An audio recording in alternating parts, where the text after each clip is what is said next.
Hello friends, welcome to my YouTube channel. My name is Harjeet Kaur. आज हम discuss करेंगे 8th और 9th ऑफ नवंबर के डेली करंट अफेयर क्वेश्चंस। तो अगर आपको इस पर्टिकुलर लेक्चर की पीडीएफ चाहिए तो उसके लिए आप मेरा टेलीग्राम चैनल भी ज्वाइन कर सकते हो, जिसका लिंक आपको नीचे डिस्क्रिप्शन बॉक्स में मिल जाएगा। इसके अलावा अगर आपका कोई डाउट है तो उसके लिए आप मुझे इंस्टाग्राम पे भी मैसेज कर सकते हो और उसका लिंक भी आपको नीचे डिस्क्रिप्शन बॉक्स में मिल जाएगा। तो शुरुआत करते हैं इम्पोर्टेंट डेज से। 5th ऑफ नवंबर को आता है world tsunami awareness day. World tsunami awareness day. अब जो सुनामी वर्ड है ये कहाँ से आया है? सुनामी वर्ड जो है ये आया है जापान से, राइट। तो जो सुनामी अवेयरनेस डे है इसकी शुरुआत भी जापान से ही हुई थी, लेकिन बाद में ये ऑल ओवर द वर्ल्ड जो है इसको हम सेलिब्रेट करने लगे हैं world tsunami awareness day. Tsunami के रिगार्डिंग लोगों को अवेयरनेस देने के लिए ये डे सेलिब्रेट किया जाता है। और इस साल का इसका थीम क्या है? थीम है empowering the next generation with the lessons of the 2004 Indian ocean tsunami 20 years on. तो ये इस साल का थीम है। जो थीम होता है ना ये हर साल डिफरेंट होता है, तो ये जो थीम है ये है 2024 का थीम, राइट। नेक्स्ट है 6th of November. 6th of November को आता है international day for preventing the exploitation of the environment in war and armed conflict. अब कोई भी वॉर होती है या आर्म्ड कॉन्फ्लिक्ट होता है तो उस केस में क्या होता है, हमारे इन्वायरमेंट को बहुत नुकसान पहुंचता है, इन्वायरमेंट की एक्सप्लॉयटेशन होती है। तो उसको रोकने के लिए ये डे सेलिब्रेट किया जाता है इंटरनेशनली, राइट। नेक्स्ट है 7th of November. 7th of November को 3 इंपॉर्टेंट डेज आते हैं और तीनों ही इंपॉर्टेंट है। पहला है चंद्रशेखर वेंकट रमन बर्थडे। सीवी रमन जो है हमारे इंडिया के ही है, इनका बर्थडे आता है। तो इन्होंने रमन इफेक्ट दिया था। रमन इफेक्ट की जो डिस्कवरी है scattering of light, Raman effect में क्या था? Scattering of light. तो वो जो थ्योरी थी वो इन्होंने ही दी थी, जिसके लिए इनको 1930 के अंदर नोबेल प्राइज भी मिला था। 1930 में इनको नोबेल प्राइज मिला था और उसके बाद 1954 के अंदर इनको भारत रत्न से भी सम्मानित किया गया है। और 1954 में इनको इंडिया का पहला भारत रत्न मिला था, राइट। इंडिया का जो पहला भारत रत्न है वो किसको मिला था? सीवी रमन। 3 लोगों को उस टाइम पे ये पहला भारत रत्न मिला था। एक थे हमारे सीवी रमन, दूसरे थे सी राजा गोपालचारी और तीसरे थे सर्वपल्ली राधाकृष्णन जी। इन तीनों को पहले भारत रत्न से सम्मानित किया गया था। कब किया गया था? 1954 के अंदर, राइट। फिर नेक्स्ट इंपॉर्टेंट डे आता है 7th ऑफ नवंबर को नेशनल कैंसर अवेयरनेस डे। कौन सा है? Cancer awareness day. कैंसर के रिगार्डिंग अवेयरनेस देने से रिलेटेड ये डे है। और थर्ड डे आता है 7th ऑफ नवंबर को ही इन्फेंट प्रोटेक्शन डे। इन्फेंट जो बच्चे होते हैं, न्यूली बॉर्न बेबी होते हैं, तो उनकी प्रोटेक्शन से रिलेटेड ये डे आता है, इन्फेंट प्रोटेक्शन डे। उनको डिजीजेस से, क्योंकि जो न्यू बॉर्न बेबी होता है उसको बहुत जल्दी बीमारी लगती है, तो उससे कैसे हम उस बच्चे को प्रोटेक्ट कर सकते हैं, उससे रिलेटेड ये डे सेलिब्रेट किया जाता है। तो 3 दिन आते हैं। सीवी रमन का बर्थडे आता है, दूसरा है नेशनल कैंसर अवेयरनेस डे और थर्ड है इन्फेंट प्रोटेक्शन डे। अब इन्फेंट है, बच्चों को प्रोटेक्ट करना है, कैंसर के बारे में बताना है, तभी तो बड़े होकर ये हमारे सीवी रमन जैसे बनेंगे ना। तो इस तरह से हम इसको याद कर सकते हैं। 7 नवंबर के 3 दिन, साथ बच्चों को हमें प्रोटेक्ट करना है, कैंसर से बचाना है, कैंसर के बारे में अवेयरनेस देनी है और सीवी रमन जैसे बनाना है, राइट। नेक्स्ट है 8th of November. 8th of November को आता है world radiography day. World radiography day, जो रेडियोग्राफी करी जाती है हमारे इंटरनल ऑर्गन्स के बारे में पता करने के लिए कि कोई डिजीज वगैरह तो नहीं है, अगर है तो पर्टिकुलरली किस ऑर्गन में डिफेक्ट है, तो उसके बारे में पता करने के लिए रेडियोग्राफी होती है। तो उसी से रिलेटेड ये डे है वर्ल्ड रेडियोग्राफी डे। थीम क्या है? थीम है जी रेडियोग्राफर्स सीइंग द अनसीन। जो हमें नहीं दिखता वो चीजों को भी ये देख सकते हैं जो हमारे रेडियोग्राफर्स होते हैं। तो उन्हीं को डेडिकेटेड ये डे सेलिब्रेट किया जाता है 8th ऑफ नवंबर को। और उसके बाद है मंथ। पूरा का पूरा जो नवंबर मंथ है इसको डिक्लेयर किया गया है अडॉप्शन अवेयरनेस मंथ। कौन सा मंथ है? Adoption awareness month. किसने डिक्लेयर किया है? Ministry of women and child development ने डिक्लेयर किया है कारा के साथ मिलकर। थीम क्या है? थीम है rehabilitation of older children through foster care and foster adoption. अब देखो, जो छोटे बच्चे होते हैं, राइट, उनको तो इजीली अडॉप्शन जो है हो जाती है, उनकी तो लोग अडॉप्ट कर लेते हैं।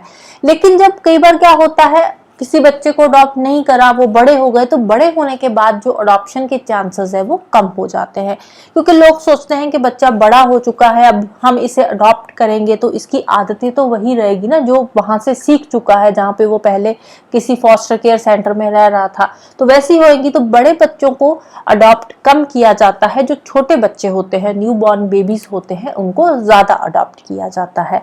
तो अब जो बड़े बच्चे हैं तो उनके लिए भी तो चाहिए ना कुछ रहने के लिए, रिहेबिलिटेशन सेंटर चाहिए, फॉस्टर केयर सेंटर चाहिए, फॉस्टर अडॉप्शंस के लिए भी चाहिए सेंटर्स वगैरह। तो उसी से रिलेटेड ये जो नवंबर मंथ है ये डिक्लेयर किया गया है। कारा central adoption resource authority. CARA क्या है? Central adoption resource authority and ministry of women and child development, इन दोनों ने मिलकर इसी से रिलेटेड एक ओकेजन भी सेलिब्रेट किया है। कब ये इस ओकेजन को सेलिब्रेट किया जाएगा? 21 नवंबर 2024 के अंदर। कहां पे? लखनऊ यूपी के अंदर इसको सेलिब्रेट किया जाएगा, राइट। तो central adoption resource authority and ministry of women and child development, इन दोनों ने मिलकर डिक्लेयर करा है अडॉप्शन अवेयरनेस मंथ 2024, राइट।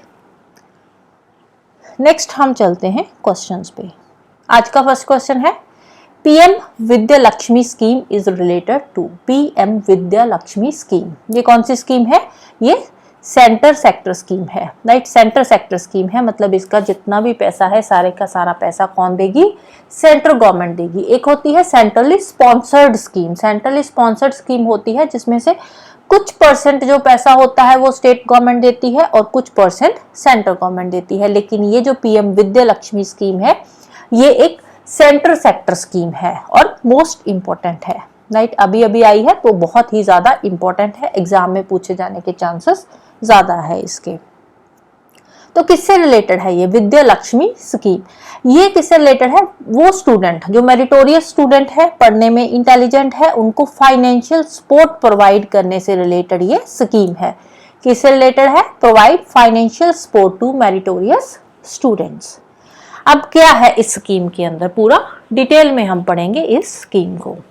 ये वाली जो स्कीम है पीएम विद्या लक्ष्मी स्कीम, ये किसका इनिशिएटिव है? ये हमारी जो नेशनल एजुकेशन पॉलिसी है 2020 में जो नेशनल एजुकेशन पॉलिसी आई थी तो उसी का एक इनिशिएटिव है PM Vidya Lakshmi scheme, right. Centre की स्कीम है, कोई स्टेट स्पेसिफिक स्कीम ये नहीं है। तो इसमें होता क्या है, इसमें जो मैरिटोरियस स्टूडेंट है, बहुत ही इंटेलिजेंट स्टूडेंट है, हायर एजुकेशन इंस्टीट्यूशन में पढ़ रहे हैं, चाहे वो पब्लिक इंस्टीट्यूट है या प्राइवेट इंस्टीट्यूट है, हायर एजुकेशनल इंस्टीट्यूट में जो पढ़ रहे हैं, मैरिटोरियस स्टूडेंट है, उन स्टूडेंट्स को फाइनेंशियल असिस्टेंस दी जाएगी, फाइनेंशियल हेल्प दी जाएगी बिना किसी गारंटी के, right. Collateral free, guarantor free loans in बच्चों को प्रोवाइड किए जाएंगे। एलिजिबिलिटी क्राइटेरिया क्या है? कौन से बच्चों को दिए जाएंगे? जो लोन्स वगैरह प्रोवाइड कर रही है सरकार, फाइनेंशियल असिस्टेंस दे रही है, तो किन बच्चों को दी जाएगी? तो इसमें वो स्टूडेंट आएंगे जिनको एडमिशन मिली है क्वालिटी हायर एजुकेशन इंस्टीट्यूशंस में, क्वालिटी हायर एजुकेशन इंस्टीट्यूशंस में। क्योंकि देखो हायर एजुकेशन इंस्टीट्यूशंस की अगर हम बात करें तो बहुत सारे हायर एजुकेशनल इंस्टीट्यूशंस है इंडिया के अंदर, लेकिन यहाँ पे उन स्टूडेंट्स को ये हेल्प दी जाएगी जो क्वालिटी हायर एजुकेशनल इंस्टीट्यूशंस में जिनको एडमिशन मिल चुकी है। तो उन बच्चों को कोलैटरल फ्री और गारंटर फ्री लोन्स दिए जाएंगे from the banks and financial institutions. उनका जितना भी ट्यूशन फी का खर्चा है या जो भी कोर्स से रिलेटेड एक्सपेंसेस है, खर्चे हैं, वो सारे इसमें कवर अप होंगे, राइट। अब बात आती है कि क्वालिटी हायर एजुकेशनल इंस्टीट्यूशंस कौन से आएंगे, कौन से इंस्टीट्यूशन होंगे जो क्वालिटी हायर एजुकेशन इंस्टीट्यूशंस में आएंगे। वो इंस्टीट्यूशंस जिनको नेशनल इंस्टीट्यूशनल रैंकिंग फ्रेमवर्क के द्वारा रैंकिंग दी गई है, NIRF की रैंकिंग जिनको मिल चुकी है। तो NIRF की रैंकिंग के जो top quality higher educational institutions है, तो वहां पे जिन बच्चों को एडमिशन मिली है उनको फाइनेंशियल असिस्टेंस प्रोवाइड की जाएगी, वो इसके लिए एलिजिबल रहेंगे वो बच्चे, राइट। तो इसमें भी कौन कौन से इंस्टीट्यूट्स आएंगे, NIRF की रैंकिंग के कौन कौन से इंस्टीट्यूशंस इस स्कीम के अंडर कवर हो रहे हैं। तो इसमें सारे के सारे हायर एजुकेशनल इंस्टीट्यूशंस, चाहे वो गवर्नमेंट सेक्टर के अंडर है चाहे प्राइवेट सेक्टर के हैं, जिनकी रैंकिंग टॉप 100 के अंदर आ रही है, NIRF की टॉप 100 रैंकिंग है, चाहे वो ओवरऑल रैंकिंग हो या फिर कैटेगरी स्पेसिफिक रैंकिंग हो या फिर डोमेन स्पेसिफिक रैंकिंग हो। ओवरऑल टॉप 100 कैटेगरी में आ रहे हैं, वहां पे एडमिशन हो चुकी है। या कैटेगरी स्पेसिफिक या डोमेन स्पेसिफिक, ये क्या होता है, इसका मतलब होता है कि जैसे कोई मेडिकल इंस्टीट्यूशन है, तो मेडिकल या इंजीनियरिंग इंस्टीट्यूशन है, तो वो अपने इंजीनियरिंग के फील्ड में टॉप 100 में आ रहा है, या मेडिकल के फील्ड में टॉप 100 में आ रहा है, या फिर MBA का कोई इंस्टीट्यूशन है तो वो अपने मैनेजमेंट में अपनी कैटेगरी के अंदर टॉप 100 में आ रहा है, तो उसमें कोई बच्चा एडमिशन ले रहा है, मेरिटोरियस स्टूडेंट है, तो उसको फाइनेंशियल हेल्प प्रोवाइड की जाएगी। या फिर state government higher educational institution जिनकी रैंकिंग 100 to 200 के बीच में है, किसकी, NIRF की रैंकिंग, और सारे के सारे central government governed institutions, right. तो इन सब बच्चों को जिनको इन इंस्टीट्यूशंस के अंदर एडमिशन मिल चुकी है, तो वो जो बच्चे हैं वो इस लोन के लिए एलिजिबल है, फाइनेंशियल हेल्प के लिए एलिजिबल है। अब जो यहाँ पे फाइनेंशियल हेल्प दी जा रही है वो कौन सी कैटेगरीज में दी जाएगी।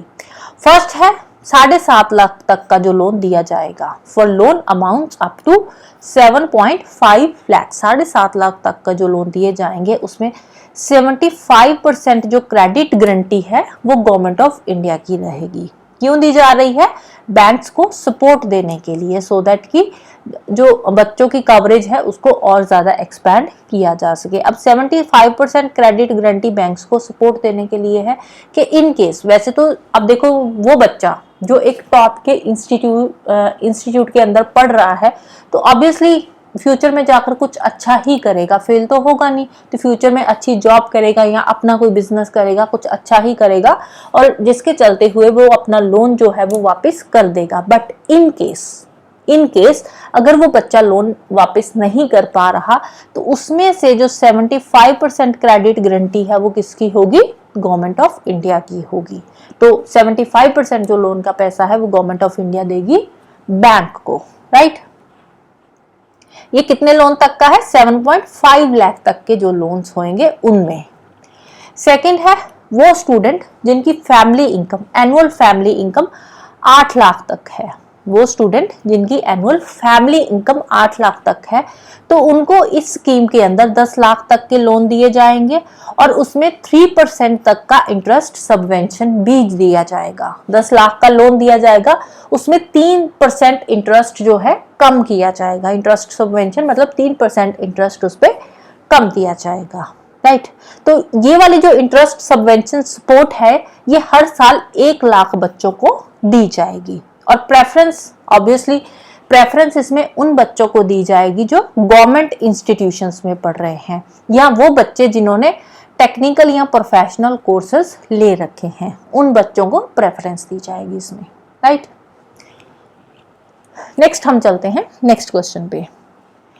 नेक्स्ट क्वेश्चन है which of the following countries hold presidency and co presidency of 7th session of ISA। ISA क्या है, international solar alliance. International solar alliance का 7th सेशन हुआ है, तो जिसमें प्रेसिडेंसी कौन सी कंट्री को मिली है, इंडिया को मिली है, तो को प्रेसिडेंसी मिली है फ्रांस को।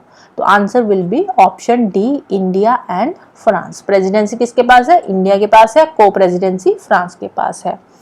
और ISA का हेडक्वार्टर कहाँ पे है, इसका हेडक्वार्टर है गुरुग्राम में, गुरुग्राम हरियाणा इंडिया में।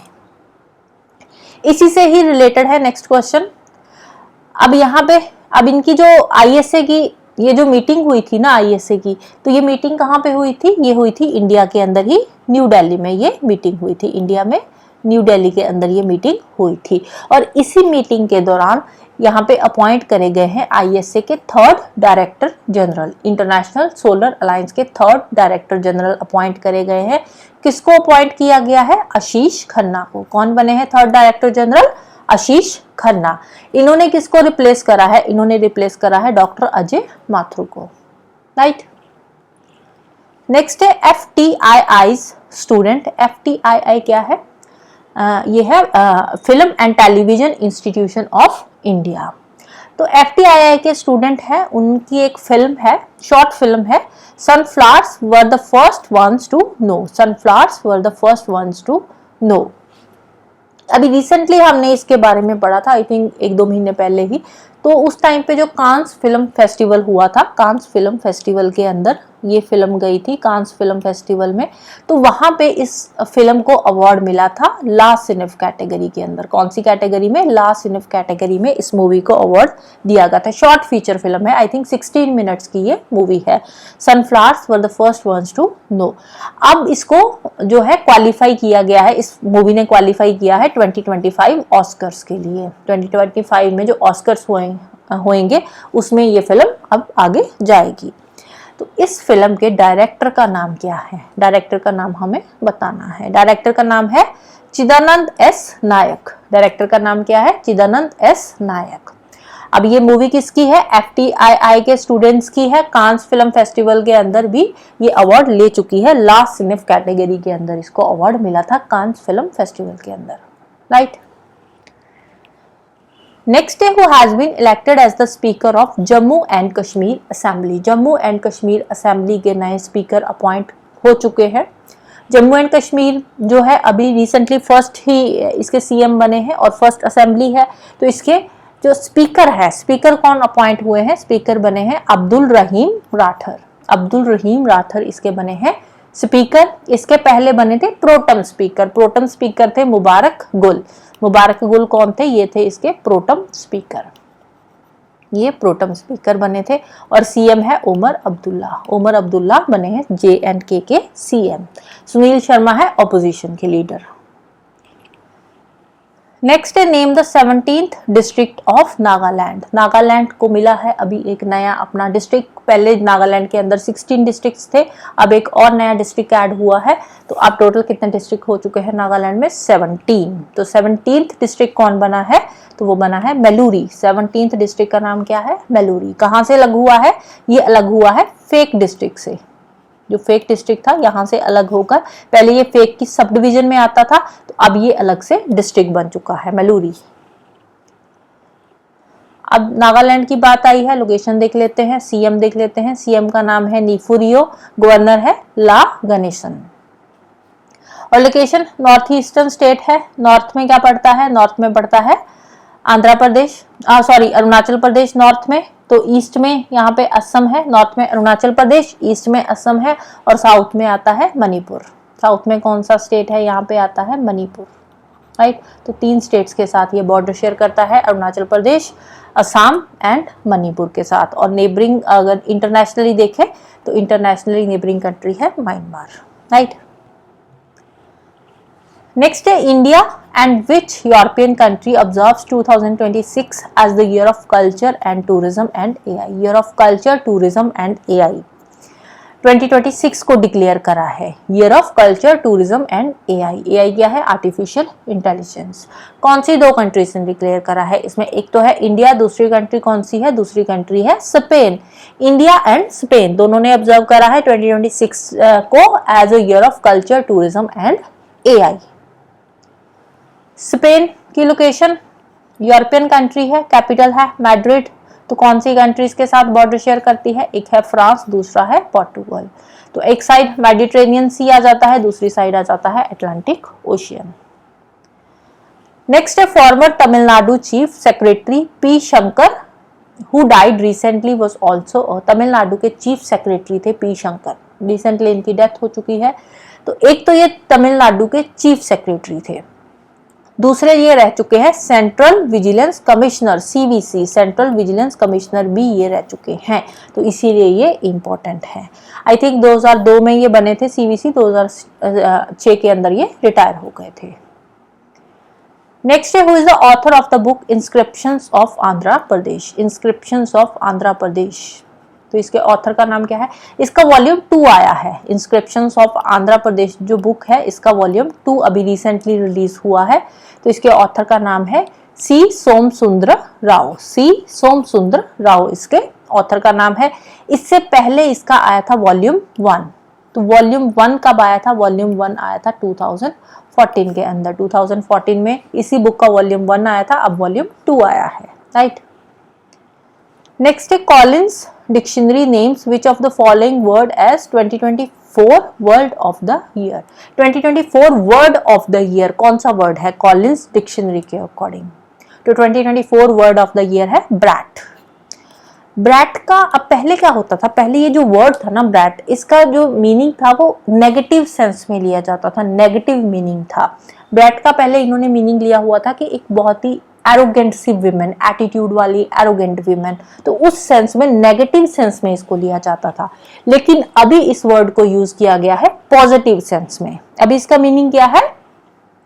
Characterised by a confident independent and hedonistic attitude. Confident women, independent, जो जिंदगी में हेडोनिस्टिक एटीट्यूड होता है कि वो जिंदगी में खुद से कुछ करना चाहती है बिना किसी की परवाह करे। ऐसे नहीं कि लोग मेरे बारे में क्या सोचेंगे या सोसाइटी क्या सोचेगी, बिना ये सब सोचे वो जिंदगी में खुद से कुछ अचीव करना चाहती है। तो ऐसे विमेन के लिए वर्ड अब यूज किया गया है ब्रैट। नेक्स्ट है, Maya Sandhu becomes the president of which of the following country. Maya Sandhu कौन सी कंट्री की प्रेसिडेंट बनी है रिसेंटली? तो ये सेकंड टाइम बनी है, पहले भी यही प्रेसिडेंट थी, तो अभी सेकंड टर्म में फिर से यही प्रेसिडेंट बनी है। तो कौन सी कंट्री की है? मोल्डोवा की। कौन सी कंट्री की? मोल्डोवा की। मोल्डोवा की लोकेशन देख लेते हैं, यूरोपियन कंट्री है। तो कौन सी कंट्रीज के साथ ये बॉर्डर शेयर करता है मोल्डोवा? एक यूक्रेन है, दूसरा है रोमानिया, और कैपिटल है चिसिनो, right. So that's all for today. Hope you like this video. Thank you. Bye bye and have a nice day.